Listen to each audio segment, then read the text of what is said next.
Welcome to Open Pike Night, the Strange New Worlds podcast where your calls are the prime directive.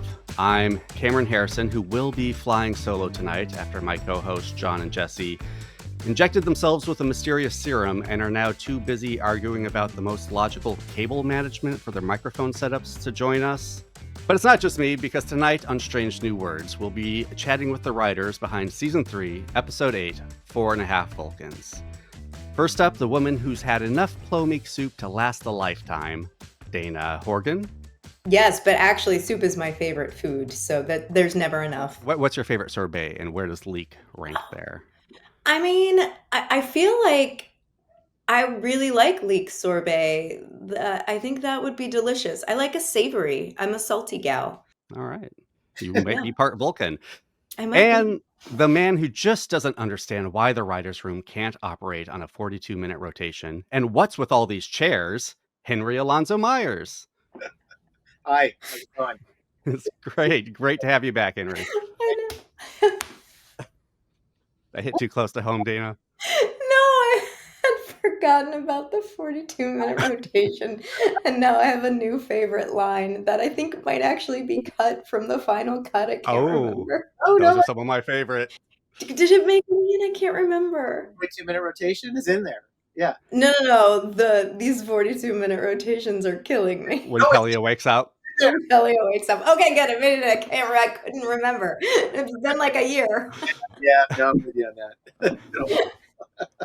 Well, let's jump right in. What was the initial pitch for this episode? Like, what was the germ, and how did it evolve? Dana, you want to answer? I mean, sure. It was a completely different episode. So once again, we're going to talk about my favorite subject, the writer's strike. And we actually broke and got off the board an entirely different episode for this number before the writer's strike hit. It was like the day before the writer's strike. And I thought if the writer's strike didn't happen, I would be going to outline on that. The writer's strike did happen, and we came back, and we decided, Henry, correct me if I'm wrong, there was a sort of a, like, when we came back from the strike, there was just a sort of refocusing and looking at what we had and what we had left. And that episode was a little bit smaller, a little bit more intimate, and less, and less, it was just less. Yeah. And so we just went around pitching on new stuff. And then Henry, I think this came from you, right? Did, because I loved it. Was the I had done charades, and I really thought that this felt like a sequel, but I literally don't. I mean, I don't mean this dismissively, because it could have also been from you, Dana. I don't remember. I don't remember what I pitched. I don't remember what other people pitch. I give credit to everyone else around.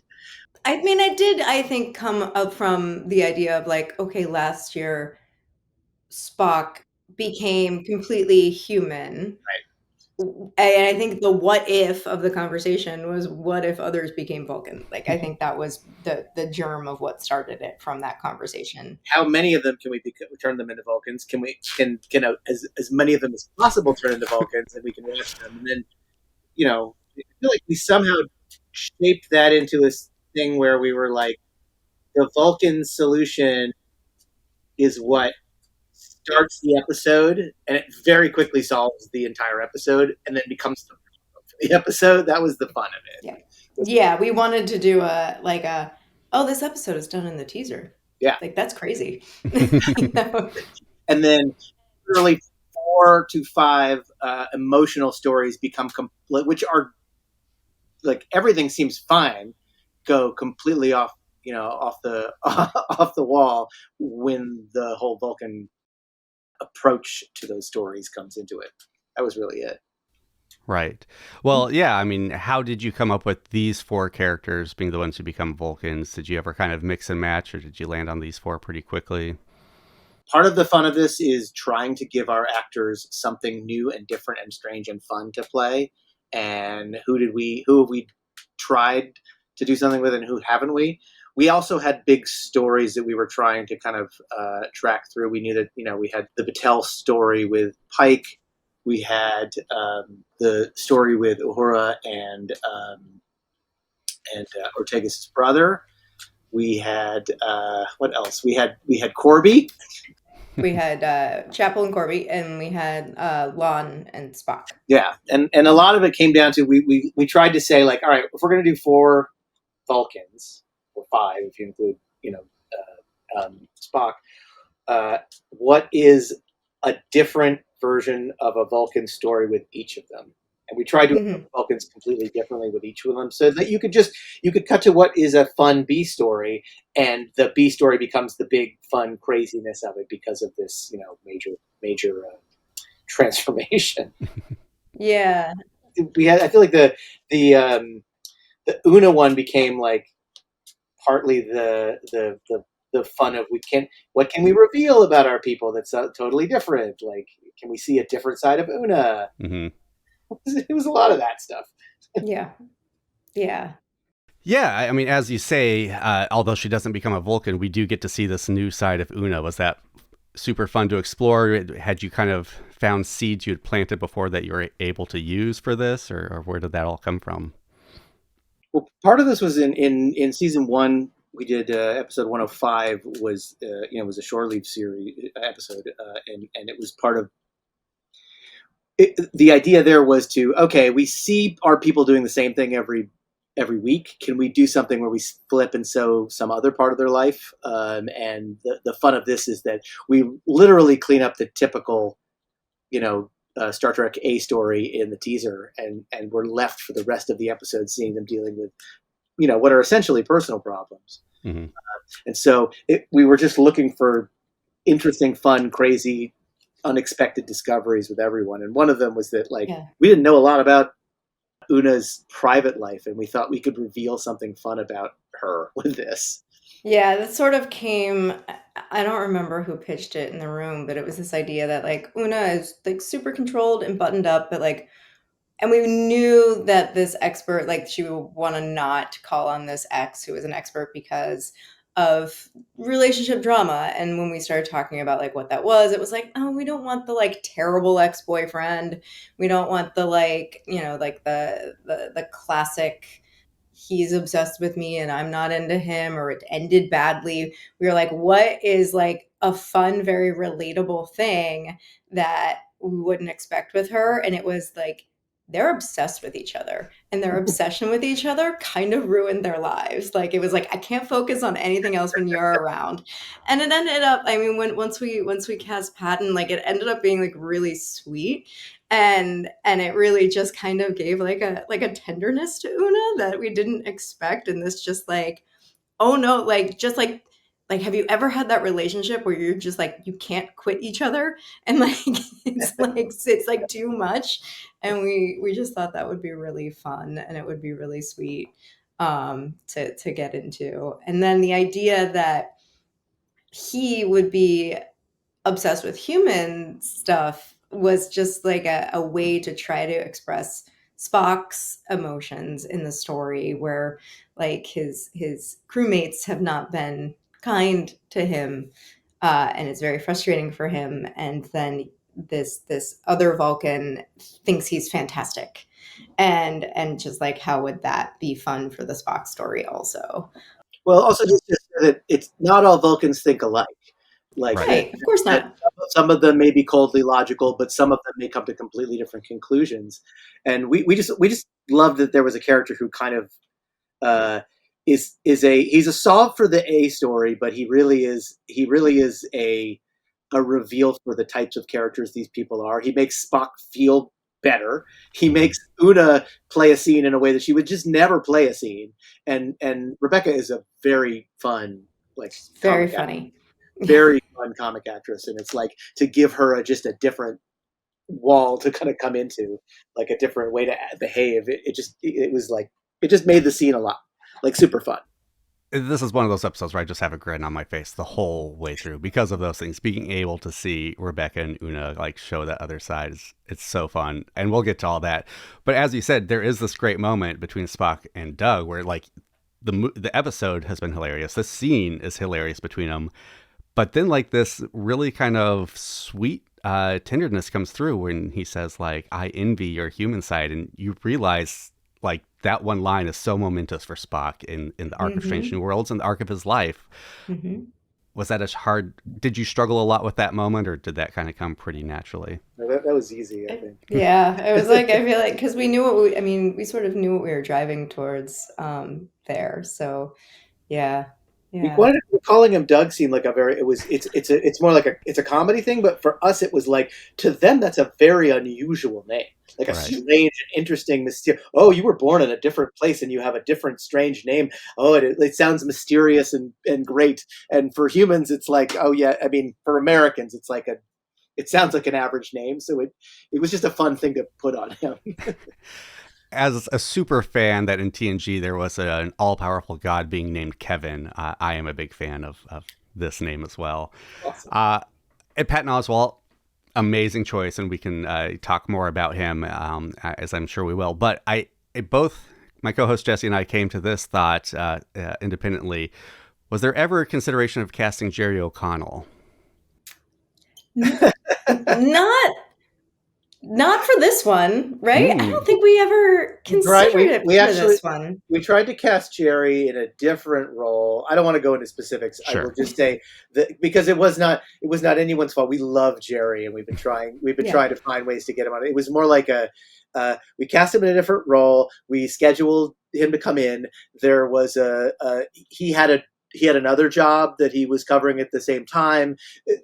Things didn't work out. Conflict. It was a scheduling conflict. It was just like one of those things that happens. So you just had to move on and move forward. And but we love Jerry. Jerry's like kind of one of the. I mean, Jerry and Patton are two of the nicest guys you've ever met. They really are. They're really fun. Yeah. He was originally going to be the Gorn that stabs Ortega. He was going to be the Gorn. Right. Okay. That's right. Exactly. It felt like a Jerry role. It felt like him. Yeah, we actually wrote it for him. It was actually a huge bummer. Oh wow. Yeah. We got the meta Jerry or his Lower Decks character commenting on Una joke once. So not to get greedy, but. No, we love him, and we've been trying very hard. Yes. I think audiences sometimes see this and assume that there is some story there, and the story is it's hard to make schedules work, and that's it. Schedules are so hard. Yeah. Hey, you're talking to a podcaster. We get it. There you go. Thank you for being on, both of you, again. Yeah. Well, Henry, you kind of touched on this. We are 3 seasons in, and you personally have written 3 Vulcan body swapping comedies. This is not an intervention, though maybe it should be, but what is it about this very specific subgenre that appeals to you? The thing that I find most interesting about Vulcans is that, and especially Spock, is that Spock comes from 2 different families. He comes from 2 different cultures, and he's sort of torn between them. But also, both of them represent a huge and important part of his soul, and it's very hard to do that. And I think it's something that they wouldn't have recognized in the original series, and it's something that I think that people of today really express an interest in it. And so part of it was just Spock in the original series probably he's an alien, and he represented something like an other. And I think for the people of today, he is us. He represents, I'm going to just say, people in America who frequently come from many different cultures. And that makes him interesting. It's part of what makes Spock interesting. I think he's also particularly funny. I mean, Ethan is a terrific actor. He can do drama. He can do comedy. But part of this was about doing romance. Part of this was about just enjoying jokes. And part of this was about, like, you set up a joke and you can think of another joke that extends from it. And part of that is just I like jokes. That's it. I don't really have a better reason for it, other than I think humor is a important part of Star Trek. I think it is a piece of Star Trek. Not all Star Trek episodes are funny, but and not all funny things in Star Trek are about humor. But I do think that we want to do a different movie every week, and that's one of those movies that I think works really well on the show. What's the point of being a showrunner if you can't write the episodes you want to write? Well, that's it. It's all the answer you need. Well, so much of this episode did appear as a teaser early on, and in that I think there was some questions from fans on, well, what about Vulcans is cultural and what is genetic? Why are they behaving this way when it seems like culture and not genetics? But now watching the episode, of course, we get the line where we know that the serum is based partially on Spock's subjective experiences. Was that an intentional addressing of that concern that you realized in the writer's room? I mean, I think we had always intended it to be that way. I can't remember. Is that correct, Henry? Yes, I'm 99% sure that was the intent. I mean, because Yeah. we didn't Yes. want to say that Vulcans all behave the same way. We wanted to say Right. this is an unusual, specific experience that applies only to Spock, and it's a definite cultural, not a cultural thing, definite like experience that he has that we wanted to show. Mhm. We weren't trying to say something broader than that. Yes. Mm-hmm. Yeah, I mean, I think that comes through Spock's reaction to everything. You can tell this. I mean, you get to tell a lot of stories and a lot of aspects of those stories, but at its heart, this is Spock's story, and he's kind of living his nightmare, and that's where the humor comes from, right? Well, Exactly. and that each one of them has their own weird, specific thing that they're experiencing in their own life. You know, that to a Vulcan perspective seems logical, or in Lon's perspective to a Romulan experience, something that she would never that's hard to express. Like we wanted to. Part of this is the science of it, but like, how do you turn the science of it into something that is fun and funny and genuine?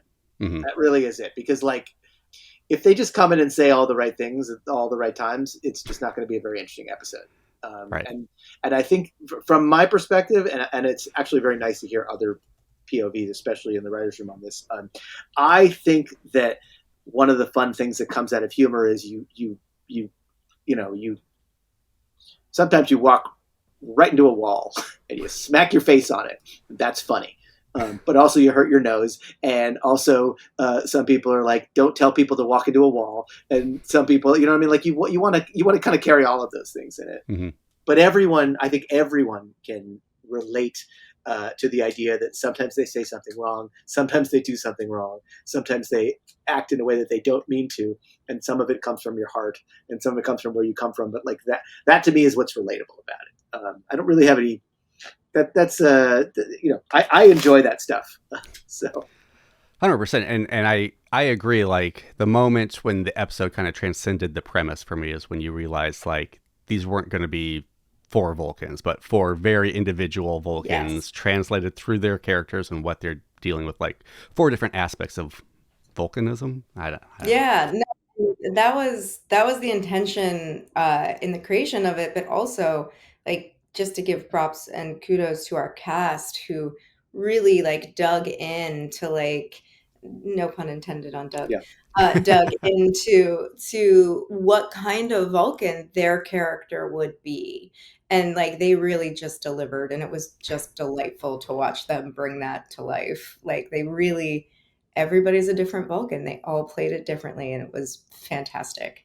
It was fun to watch them, spend a lot of time with Ethan, who was used to having to do this every day, on the show. And suddenly they were coming and trying to do that and having a lot of back and forth about like, well, if I do this, does this make me Vulcan? And like each one of them had to have their own look and feel. So, yeah. Great. Well, speaking of name puns, I'm going to pre-credit Jesse with this upcoming one, so bear with me. I do love the dynamic between Kirk, Scotty, and Romula on. Mm. How did you decide to include Kirk in this episode? I'm so sorry, Henry. I wanted to actually write her as Romulan in the script. What we call her in the room. Absolutely not. Tell me you wrote one rogue script and it's out there with that in it. I mean, there are probably pages that have that written for sure. I'm so sorry. It's all good. It's all good. Well, we feel vindicated. It was on the wall in our room. It said Romulan a lot, a lot. Like we had cards that said it. We had T-shirts. We had hats. That's amazing. I'm so sorry. Could you please repeat the question? I was wondering about Kirk specifically. What was the decision to bring him into this episode? Thought it would be fun. I mean, again, that dynamic is amazing, fantastic. We thought it would be fun to see him. He means well. I wanted to see him get punched in a very funny way and go, "Ow!" Like that. I thought that was good. We wanted to see him and Scotty. Yeah, we really wanted to see him in the Kirk and Scotty dynamic. We sort of like. I always saw it as like the 4 stories were almost like 4 different genres, like genres of comedy, but like for the Romulan story, it was kind of like a paranoid thriller that she was in, but also like they were in. So they're like, it's almost like there were like horror elements. It was like, we're looking for lunch. She's gonna like jump out and jump scare us. We thought that was like really funny with Kirk and Scotty together. Like, what is that new dynamic also coming off of episode 6? Like, so that was, I think, where we brought Kirk in. We thought it would be really fun. I mean, I'm glad you did because I mean, it's so funny. I could watch a whole episode of any one of these 4 stories for sure. Well, speaking of Romulan, her conversation with Pike, where they realize they have the shared time travel story, was that like an original pitch, or did you guys kind of realize that as you were writing, like, oh, hey?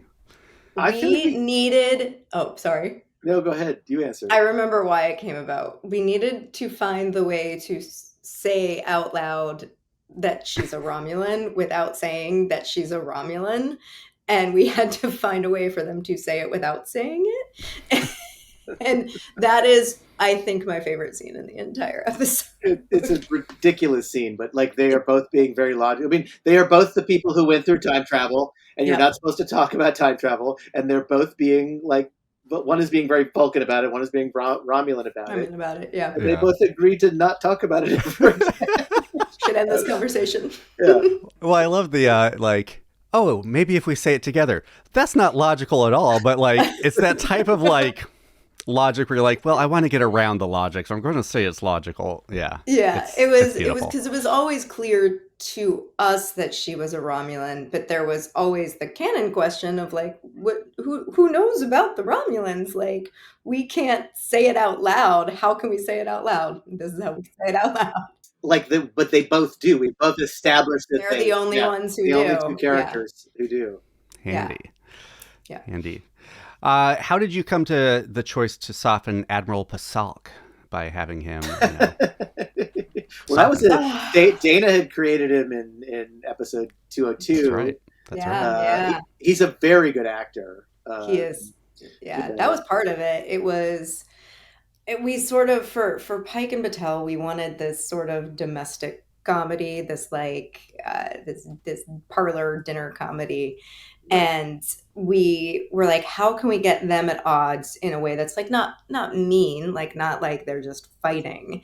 And I think we just thought it. I don't remember the germ of how it came about, but it was like to promote. We wanted to get Batel, like we wanted to get her like back to moving in her career. And it's like, well, we know who her boss is, and you know what would be funny this time if Pike and he really got along. I mean, he's a very logical yet kind of judgy Vulcan. And we thought like, oh, wouldn't it be funny if like she's learned how to deal with him over the years, and she has an approach to it. But like, wouldn't it be funny if like we made a whole big thing about how Pike learned to cook all these Vulcan foods in charades, and that he would come over, and she had a real plan about how to speak to him, but like Pike is the one that the guy loves, and they just have this. They're getting along like gangbusters. Like that seemed to be the fun part, was to put her in a terrible situation where those 2 are just like completely loving each other, and the entire very frustrating for her. The final scene between them is great when she's washing the dishes. And then she gets to lose her temper on them and yell at both of them and be very, very blunt. And because he is a logical Vulcan, it's the bluntness, the directness that actually wins him over. But you know, it's funny to make her yell at him. Because she never gets to yell at him before. And it's hilarious when Pike takes the second sorbet. It's delicious. It reminds me of Ad Astra Prospera when he doubles up on the bourbon. Oh yeah. From, Oh, yeah. yeah. Well, you've been having a lot of fun with the intro credits and voiceovers the past couple seasons. When did you have the idea to have Mount record it as a Vulcan this time? Was that from the beginning, or? I think after we heard his Vulcan, probably. Fair. It was so good. It was so good. We started trying lots of little things every season. I mean, with each different episode to see what we could try. I mean, part of it was just about. I love watching the opening credits to a show. It's like one of my favorite things. And to me, when you get to put any little surprise in there, it's a delight. Yeah. So Anson just did such a good version of it. We were just like, oh, this would be really funny. What's your favorite opening credits to any show? Gosh, I really love the one for 6 Feet Under. I feel like that's a great one. I love the one for Buffy. There's the Buffy one that they did where why am I forgetting the actor's name? Xander did when it was the Xander episode. Not the Xander episode. Yeah. It's the you know what I'm talking about? The Danny Strong episode. The Danny Strong episode where suddenly Danny Strong is part of the credits. Yes, well, because it's his show. He's the hero. Yeah. That's delightful. I love that episode, Henry. I love that episode. But it's just anything like that kind of tells you we're actually changing little things throughout the show to make it a different show, to tell you a different story. I mean, I love that. I love when Fringe would do the alternate timeline openings. But Twin Peaks is the right answer. Sorry. Dana, what's Dana's favorite? What was your favorite? My favorite opening credits are the opening credits of the Strange New Worlds musical episode. That's also the right answer. They're pretty great. It is. This entire conversation, I've been trying to remember there is a recent show that the zeitgeist was like, if you're choosing the skip credits, you're a monster, and I can't remember what show that is. Right? Severance had some pretty great intros. I don't know if that's it might have been the White Lotus because of the music. I can't remember. I know that was like a zeitgeisty thing recently, and I am just fully blanking on which show it was. Weeds used to do it really well. Our Flag Means Death does it really well. Because they would always be. It's just a different thing every week. Where it's Game of Thrones. Yeah. Game of Thrones. Yeah. Yeah. I love that because it tells you where you're going to be. Tells you where you're going. Yeah. 100%. It's helpful. Well, let's jump to the other spectrum of the episode and talk about the first post-credit sequence that Strange New Worlds had, I believe. What was the decision? The first one we've done? Oh, that was a spoiler for the rest of the season. Sorry. Have we done? Because I feel like no, the crossover. That was the crossover. Was that post credits or was that just the end of the episode? I can't remember. That was pre-credits. Yeah. No, I think it's pre-credits, as I recall. So, oh my gosh, yeah, it's been a long time. What made you? But episode four had outtakes. It had outtakes, but they were before the credits, or they were during the credits. They were during the credits. Oh, okay, that's fair. Okay, crowbar separation. We're splitting hairs here. Okay, that's right. We did, because that's a thing that we do. I think that's why we started doing it, because we liked those bloopers so much. We were like, what can we do for episode 8, which is the next comedy episode? And how much of that was improvised versus scripted? I'm going to say maybe half and half. I mean, as I recall, we came with a bunch. I feel like Dana and I wrote a bunch of on a bunch of lists, and then we sat down in the pork alley and said, "All right, try these, and then we just try whatever else you want." Yeah. What if you say this? What if you say that? I mean, we would throw things out. They would try things. It was a real we had a couple hours of just Yeah, and it was 1:00 in the morning. That's the best time to do them. It was great. It was. We were I am shocked that there was not laughter ruining all those takes, because everybody we were all just a little slap happy. It was a super fun night. Was Ethan directed to smile at the end, or was that just him breaking? I think that was him breaking. I think that was him breaking. Oh yeah. It feels like an Ethan smile, but I love it. I mean, I love it. We got to give an extra like. Look, this is Jordan Canning, who directed it, is a genius. She is a genius and a talent and a really terrific director, and it's just she's very good at finding both humor and like emotion in, and like this kind of thing is really fun for her. And so part of it is just like giving her room to roll. Yeah. And let them try things. She did actually. There's a bunch of stuff in charades that she did, as I recall. There's a whole montage at the top when we're intercutting Spock, and like we're seeing different parts of his life. We see him first as a Vulcan, then we see him later on as a human and behaving really differently. There were things like he took a long chug of water, and then he's like, "Oh, I'm so thirsty." It was just like a thing. I mean, part of it was just we gave her the scripted area of it, and then just said, "Okay, once you get it down, please do some going for it. Just try it. Try anything. Just go for it." Yeah. Yeah, she's got fantastic instincts. She's a very great director. We were very lucky. Just give her super credit for everything on this. Well deserved, because I am still in a hotly debated debate with myself over what my favorite Feel Good Strange New Worlds episode is, this or Wedding Bell Blues. Time will tell, but either way, good job, Jordan Canning. She did a really phenomenal job with both. I mean, they both had different, specifically challenging things, and she really just rose to it on every one of them. So 100%. And so speaking of, she does great with the comedy and the emotion. At the end of this riotous episode, for the climax, you have this scene between Spock and La'an that shifts into a visually stylistic, thrilling set piece with action and drama and dance. And at any point, did you worry that was going to be a little too ambitious to pull off at the end of this episode, or were you confident the entire way? Because you pull it off. Yeah. I was never worried. I don't know about Henry. No, I was not worried. I think that's one of those things that you just have to commit and believe in it. Yeah. And a lot of people will ask you as you're doing something like that if it's a good idea, and you just say like it's a bad idea not to do it.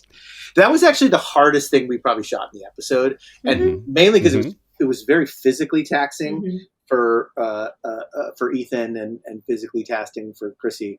And they were like sweating and in pain, and like, I mean, they did so many versions of those dances and the fight choreography. Like they did so much of that. It was like I want to say it was 2 or 3 days of shooting. It was really exhausting. So, well, it showed and it paid off. Good job. Well, before we get to our final questions, we did take a second trip into Pelia's quarters, and I just have to ask, were there any Easter eggs either of you had to get into her quarters somewhere? Or any favorite Easter eggs? I know Bill really wanted to get a taxi in there, and they weren't able to get a taxi on the day. I don't know, Dana, was there anything that you'd want? I mean, I don't think so. I hate to disappoint. I love an Easter egg, but nothing is coming to mind from that fantastic set design. I hope there's a tour of the set on the DVD. I hope so too. I mean, it's kind of like the goal was that every time we show up in there might be something new that we haven't seen before. Yeah, was the statue new this time? I'm not sure. I will be looking at screenshots, I'm sure. We will return to Pelia's quarters again. Okay. Yes. A few times. Yeah.